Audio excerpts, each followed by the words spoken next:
Welcome to the Project Management Prepcast, the key to PMP exam success. Here's your instructor, Cornelius Fichtner. Hello and welcome back to the Project Management Prepcast, where we get you ready for all aspects of your PMP exam. I'm your instructor, Cornelius Fichtner. In this lesson, we will be reviewing many aspects of the day of your PMP exam. Just like on any of your projects where you will be planning on how to roll out the solution that you built for the customer for your PMP exam, you want to know what the actual day of the exam will be like so that you can avoid anything from going wrong. Here are the topics that we will be looking at: how to prepare for your day, what to bring, what not to bring, the exam timeline and the exam interface, what to do in case of emergencies, and the fact that you are signing a non-disclosure agreement with PMI about what you see on the exam. Let's get going. And before we do anything else, here are my top 3 recommendations for your day, for your exam. First of all, get a good night's sleep the night before. I know this is easier said than done, but remember, you have studied long and hard for this exam, and you really know your stuff. You are prepared to take this exam, so relax and sleep. Also, don't work on the day of the exam. Take the day off. Don't let the worries of work spill over into your exam. And lastly, don't eat any exotic foods, because that's what I did. In fact, I ignored the second and third of my recommendations here. That's why I'm now recommending them to you. So here's what happened. My boss decided to invite the whole team out to lunch. My PMP exam was in the afternoon, so I decided, you know what, I'll just go to work in the morning, I'll join them for lunch, and then I'll go take my exam. And at the restaurant, I tried something I had never tried before. And of course, within an hour, I had a light food poisoning. I had to go home, I had to lie down. Luckily, the exam location was only about 2 kilometers, a little over a mile away from where I used to live. So it was easy for me to get there. But I went home, I lied down, I tried to get well again. But still, as I was taking my exam, I was feeling sick. You'll hear more about that later on again. So, no exotic foods. Whatever exotic means to you. To me, it simply meant trying out a dish I had never tried before. And before we can talk about the actual day of the exam, we have to talk about rescheduling the exam in emergency situations, because PMI understands that there are many extenuating circumstances that are beyond your control that may simply force you to reschedule your exam within 30 days of your exam date, or to not even show up at the testing center in the first place. Here are some of these emergencies. Could be a medical emergency, you could be deployed because you're in the military, there's a death in your family, illness in the family, or simply there's a natural disaster happening in your area. If any of these happen to you, then do go ahead and reschedule your exam date. At the time that you do reschedule, you're going to have to pay a rescheduling fee, but you can send an explanation and supporting documentation like a doctor's report to PMI and request a refund of that rescheduling fee. If the emergency, however, happens on the day of the exam and you cannot even be at the testing center, you will be considered a no-show. In cases like these, do contact PMI customer care within 72 hours with an explanation and supporting documentation of why you weren't there. As always, this is all explained in the PMP Credential Handbook in case you need more details. One more comment about these emergencies. PMI makes it quite clear that they will not accept work-related circumstances as any reason for you to need to reschedule your exam and claim that this is an extenuating circumstance. So, if your boss wants you to work on your exam day and miss your exam, do make sure that they are willing to pay your rescheduling fee. As you get ready for your exam day, here are a few items that you will want to set out and have ready to take with you. First of all, you are going to need some identification. You have to bring an official government identification. We'll look at the government ID in the next slide in detail. You need your PMI eligibility ID, which was sent to you via email from PMI, so you just print out that email, and also bring your exam scheduling confirmation number. That's basically the confirmation you received from the testing center about the day and time of your exam. Again, just print it and have it with you there. You also want to wear comfortable clothes. In fact, wear something that you have owned for some time. You want to make sure, for example, that you don't wear a brand new shirt that you have never worn before and that maybe has a scratchy tag in the neck, and it'll bother you. I'm actually reaching back to my tag right now because it's starting to scratch as I'm talking about it. You cannot know what the temperature is like in the exam room either, so bring an extra sweater that you can put on just in case that you feel cold. The test center that I was at, they did have a headset that you could put over your ears so that it would keep out the noise. However, I still recommend that you bring some earplugs with you. You know, those foamy little things that you can squeeze and then stick in your ears and you can keep the noise out. This is simply because when I was at the testing center, they had construction next door, and you can hear sledgehammers and people drilling constantly, so that was a bit of a distraction. However, when it comes to earplugs, I have heard some students say that they were not allowed to use their own earplugs. The testing center had prepared their own foamy earplugs for them, but better to be prepared. Have them with you. They don't really cost all that much. Also, make sure that you do have some snacks, a bottle of water with you. Bring maybe an energy bar or a banana or whatever quick snack you could eat if you suddenly get hungry during the exam. But do be aware that you're not allowed to really take anything to the desk where you are going to take your actual exam. So you're going to have to take your watch off, leave the keys outside, wallet, and also your cell phone, glasses, cases, food, drink, everything has to stay outside. Most testing centers will provide a locker outside where you can store these items during the exam, but frankly, anything you're not going to need, just leave it in your car, put it in the glove compartment. Maybe your cell phone can go in there, so leave anything you're sure, I'm not going to need that during the exam, no matter what happens. Leave that out of the testing center to begin with.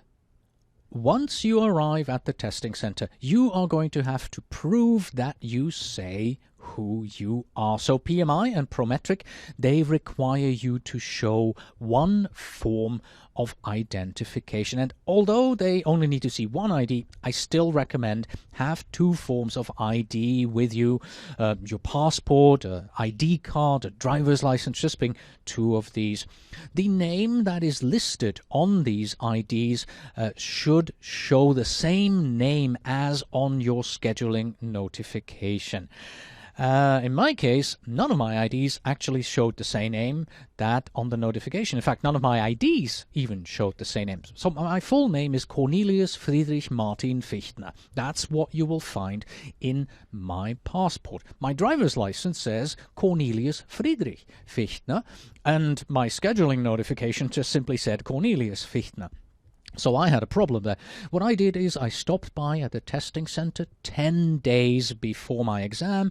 I talked to the people there to see if this was a problem. They said, no, not a problem at all. Everything is going to be fine. And in fact, it was Fine. So make sure that your IDs match the name with which you are signed up to the exam. And by the way, on top of figuring out my ID issue, driving there and talking to these people also gave me a chance to know exactly where the test center was, and I got a chance to look into the testing room itself as well. Now, would you like to know what happens if you do not bring two forms of valid and primary identification? Here is what Roman Narcisco told us what happened when he forgot to bring the two IDs. Here's what he writes. You know what? I almost missed the exam today because I did not bring a valid primary ID, because I just brought my social security card and company ID. According to the test administrator, PMI does not recognize those IDs that I had as my primary ID. The primary identification they want is a driver's license and a passport. Luckily, I came more than 1 hour early to the testing center, so I called my wife to bring my passport. So, how lucky for him that his wife was available for this. And by the way, PMI also says that if you cannot take the exam because of missing IDs, then you are going to have to reschedule and pay the re-examination fee. So, lesson learned, bring two valid forms of ID. Another lesson learned from Roman's account is that you are going to want to arrive early. In fact, I do recommend that you arrive 1 week early at the testing center. But don't worry, I'm not asking you to actually camp out at the testing center for a week. I'm asking you to stop by at the testing center 1 week early to check it out. If your exam is on Tuesday at 10 o'clock in the morning, well then drive to the testing center 1 week early on the same day at the same time that you will on your actual exam day. And do take the same route that you will in a week as well. And just like me, when I stopped by to talk about my name mismatch, this will allow you to check out the testing center, look into the exam room, get a feel for the place, and you can ask any questions that you may have. PMI recommends that on your actual exam day, you should arrive 30 minutes early for sign-in. However, go ahead and arrive 1 hour early. This is an important exam, and this is just one more thing that you can do to make it go over without any problems. And why do I recommend 1 full hour? Well, here is the story from a student in Egypt for you. Unfortunately, the Prometric Testing Center in Cairo had been moved to another location, which was different from where I had taken other exams in the past. I did not notice the new address in the confirmation email, and there was heavy traffic on the day of my test, in addition of no car park around the new address. But finally, I reached the testing center with just a few minutes left. So, lesson learned, don't just make it 30 minutes, make it 1 hour early so that you can deal with any unforeseen circumstances. Try and travel light on the day of your exam and only bring what you really need. Here are some items that you do not need to bring. First of all, do not bring a calculator. The exam is computer-based, so you will be able to use the built-in Windows calculator for any formula-based questions that you may encounter.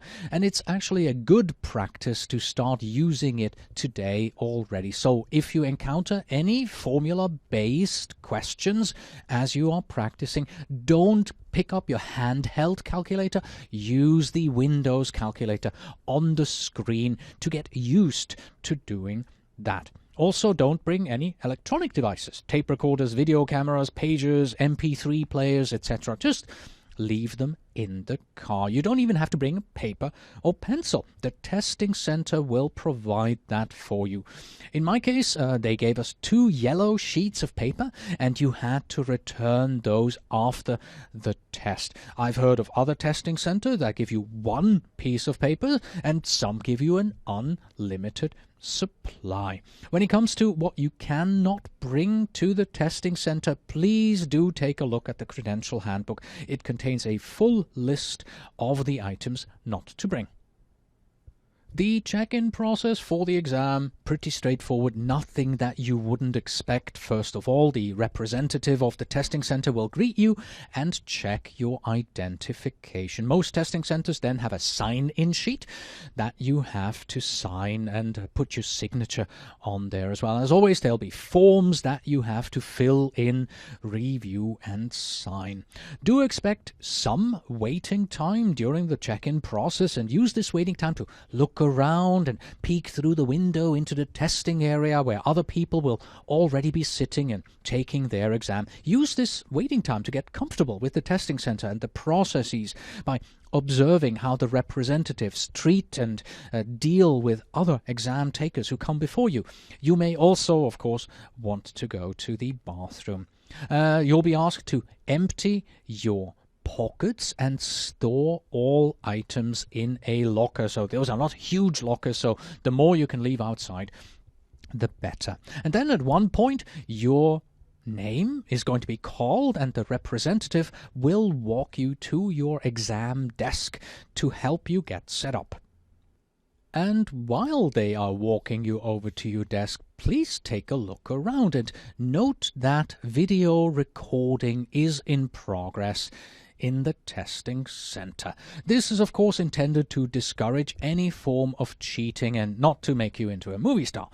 While I don't have any personal and first-hand reports about people really trying to cheat on this exam, there are some anecdotes flying around of people who have tried to cheat and got caught, but these are just that, anecdotes which may or may not be true. But the video cameras, they are true, and they are there, and they are running, and they are recording. Here's a quote from a student about the video cameras. "I was nervous looking at the setup at the Prometric Institute. The entire thing was being video recorded live, and it made me a bit uneasy. But within the first 10 minutes, I got used to it."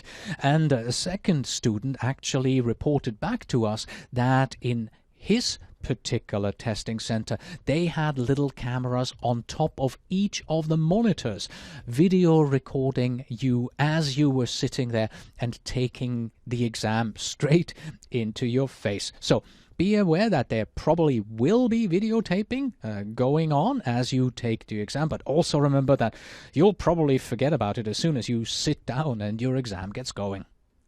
So you walked in, you saw the video cameras, you sat down at the exam desk, which means it's now time for us to look at the exam timeline and what happens next.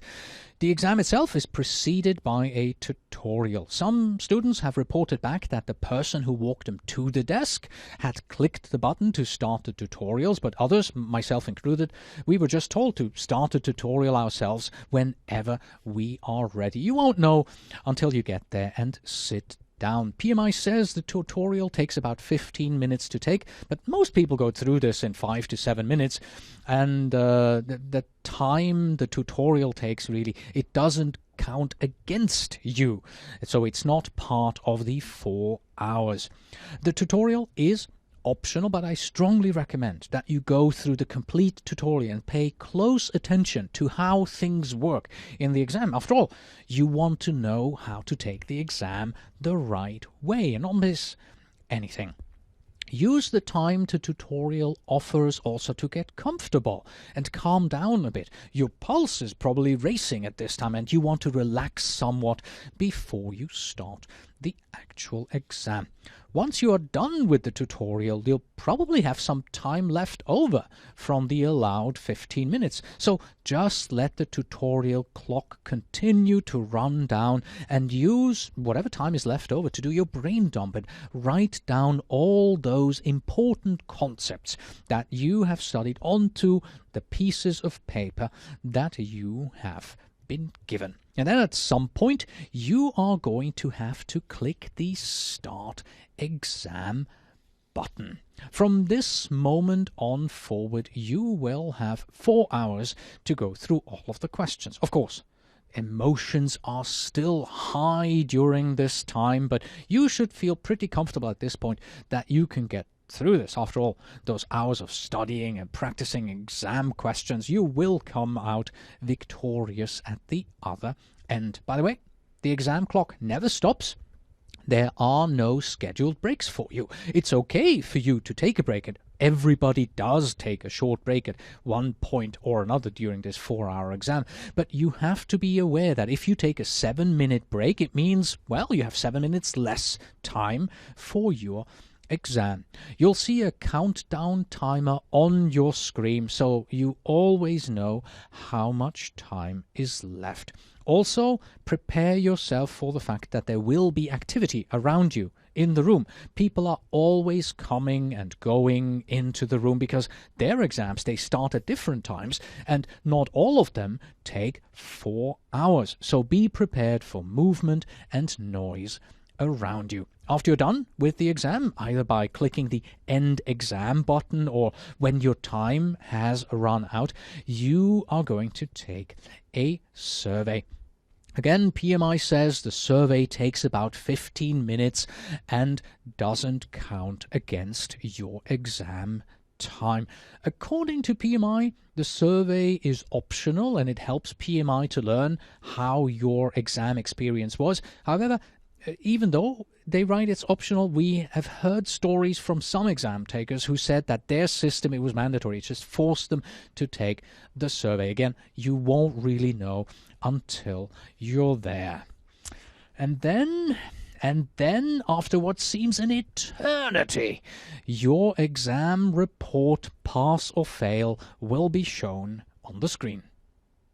Let's take a look at the exam interface. Of course, we cannot show you the real interface, but here is the interface of our very own PM Exam Simulator that mimics PMI exams quite closely. At the top right of this screenshot here, you see the exam timer counting down. Just below that, we see the Mark button. Use this button to mark a question for later review. You can use this for those questions where you are 80% certain that you've picked the correct answer, but you want to come back later for review. You should not use this one too often, really only for those where you are uncertain. To the left of the Mark button is the Show Grid button. The real simulator has a similar feature where you can see an overview of all the 200 questions on the exam. In this way, you can easily jump to those questions that you may have marked or not yet answered. The largest part of the screen is, of course, used up by the question, and below that you have the 4 answers A, B, C, and D. Simply click on the answer of your choice there, the radio button, to select it. At the bottom left, we see the End Exam button. We've been told that in the real exam, this End Exam button does not show up on every question. It only shows up in the grid, the 200 question overview, and also on the final question in the exam. There you can press the End Exam button. Press this button if you have answered all questions on the exam and you are ready to finish. And then, of course, at the bottom right hand side, you see the previous and next buttons that simply allow you to move forward and backward one question at a time. I cannot stress this enough. If you are taking a driving test, you will be driving and driving and driving to get all kinds of practice. So for this important exam of yours here, please do use a PMP Exam Simulator. If you do not want to pay for them, please at least go to the free version of our exam simulator. It'll allow you 3-day access to about 100 questions or so, and you'll be able to at least sort of get comfortable with the layout and taking a few questions in a simulator that's relatively close to the real thing. And there is one event that may happen during your exam that, when it occurs, you should ask for a new exam date. And that is, well, because this is a computer-based exam, there is an extremely small chance that the computer on which you take your exam may crash. In fact, I know just of one student to whom this has happened. But in a case like this, you have the option of asking for a new exam date and reschedule.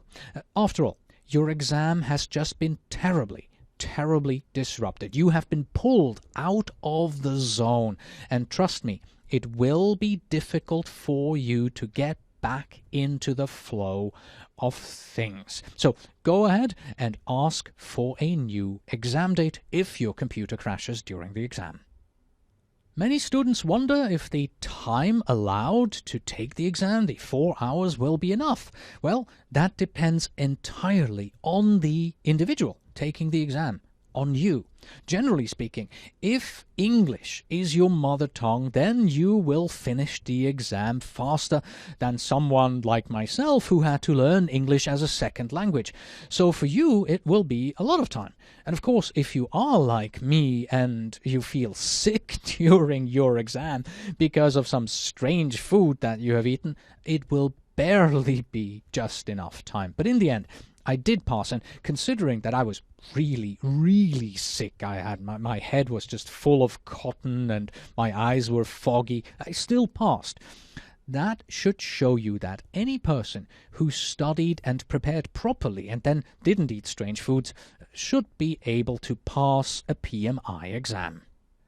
Here is a series of events that happen to everybody on this particular exam. Let me give you the very extreme version of this one. So you've walked into the exam, you sit down, you started your exam. The very first question of your exam is displayed on your screen. You're going to read that first question and you tell yourself, well, first question, I have no idea what the answer is. So what you do is you click the Mark for Review button and you move on to the next question. No problem. After all, it's just the first question, right? Well, you come to the second question, you read it, and you go, well, still have no idea what this one is. Well, I mark it, I move on. You go to the third question. Oopsie. Well, I also don't know this one. So you mark it and you move on. But at this point, you're starting to wonder, oh my God, don't I know any answers? Well, don't worry about this. There is going to be a set of questions that you don't know at first. I think my longest series of questions that I didn't immediately know the answer to was 4 in a row.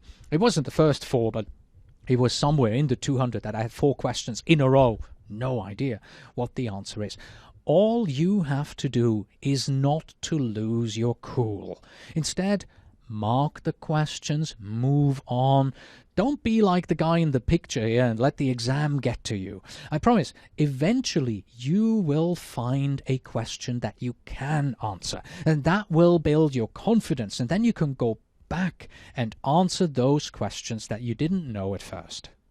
Well, and once it's over and you have passed your exam, it's only natural and you're excited, you want to just run outside, you want to do a little dance and call everybody to let them know that you are now a PMP, but that's not what you are going to do. Instead of rushing out, what you will do is the following. You will calmly go outside of the testing room and speak to the people at the front desk. They will probably be the first ones to congratulate you on passing the exam. They will also take you through the check out procedure. And here comes the most important part.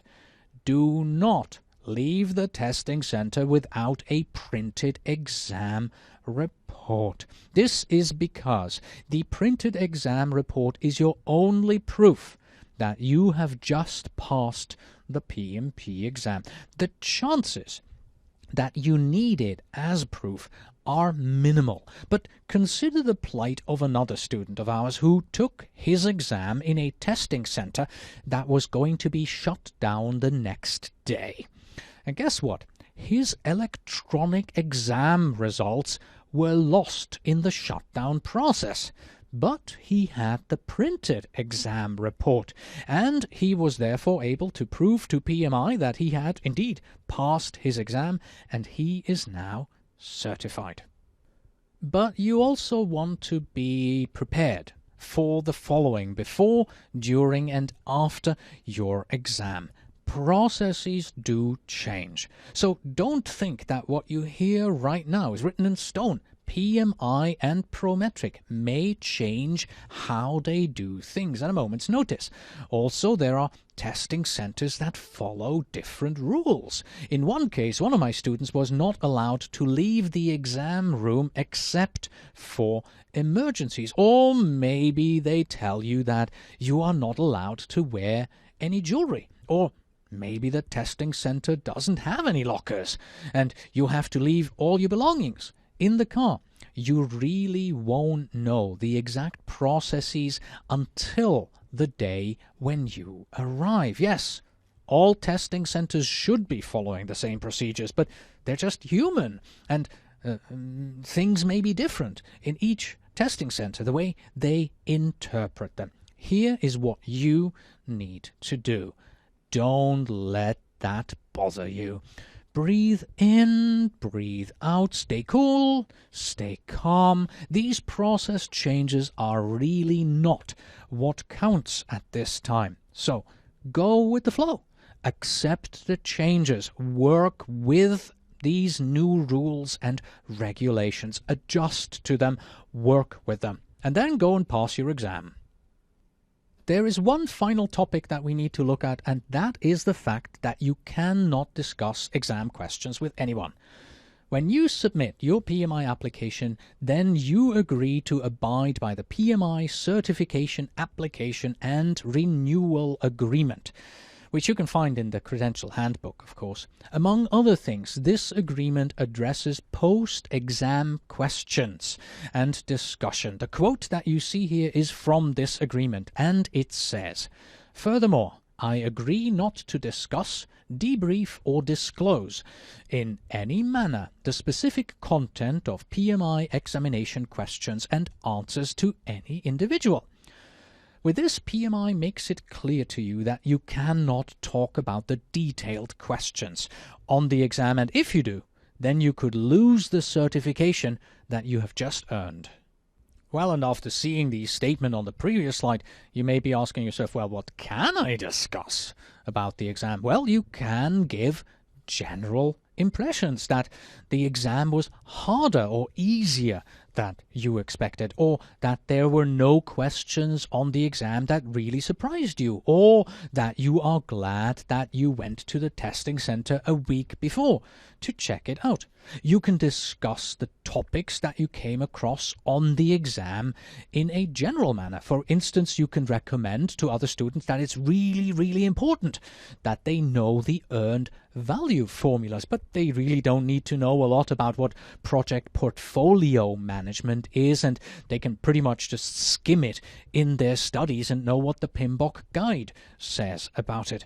And of course, you can, and in fact you should, write and publish your lessons learned. Your lessons learned is a more or less detailed account of how you studied and what your experience with the exam was like. You can go into minute detail in regards to how and what you studied and how long it took you and what you find surprising about the process and the studies, and discuss all the books that you have read. But of course, you have to leave out any details about the specific content of questions that you came across in your exam. And with that, we have come to the end of this lesson. So Justine says, travel light. and of course I say, as always, until next time.